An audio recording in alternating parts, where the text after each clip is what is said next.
Good day. My name is Remy. I am a director at the Srinath Ramphal Center for International Trade Law Policy and Services at the University of the West Indies. I wanted to thank Marie Claire and the team for the invitation to address you, even if unfortunately I couldn't be there in Baku.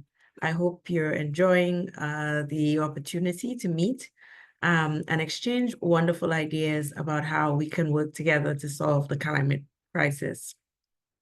So the perspective from which I usually speak is the one of trade. And in this whole discussion about climate change, we're moving finally to a point in the evolution of the debate where I think people are beginning to see trade as not an adversary to climate change efforts and mitigation adaptation, but actually as a companion. And I'm very proud of the work that I'm doing together with two professors from Yale and Tufts University as part of the Remaking Trade for a Sustainable Future project, which aims to make the trade system more fit for purpose when it comes to climate and other sustainable development goal imperatives. And I wanted to share with you 3 or 4 tangible areas that we have been looking at in our Remaking Trade project.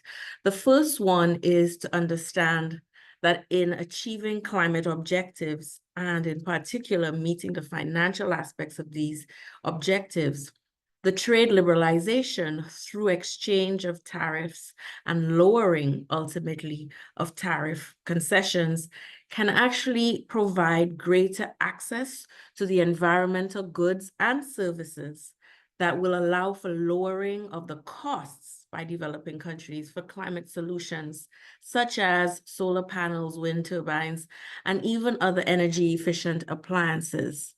Now, we don't want to only think in terms of the areas where developed countries have a comparative advantage or larger developing countries have a comparative advantage.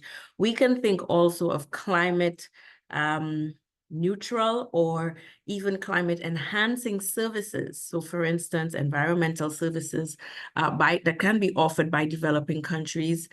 This is an opportunity for greater access to these types of services at lower prices through liberalized trade.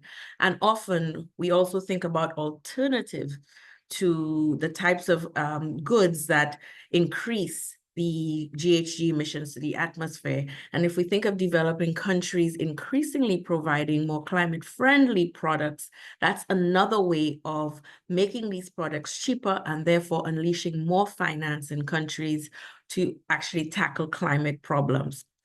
The second, I think, more proactive way that we could think about finance being unlocked to deal with climate problems through the trade system is through carbon markets. Now, I understand that in Baku, there's been some progress in coming up with solutions to developing countries requesting that the infrastructure for creating greater carbon markets be actually developed. And for many developing countries that are actually carbon sinks, or either through their oceans or through their forests, this is also an opportunity for them to actually do 2 things.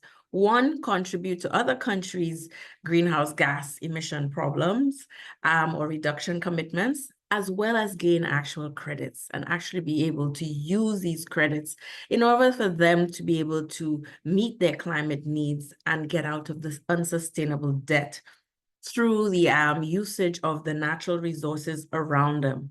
So that's another way that we think trade, climate, and finance can be aligned in the same direction. The other thing that I would want to think about would be green investment and supply chains. So global supply chains can promote climate finance by adopting sustainable standards, incentivizing green investments in production and transportation.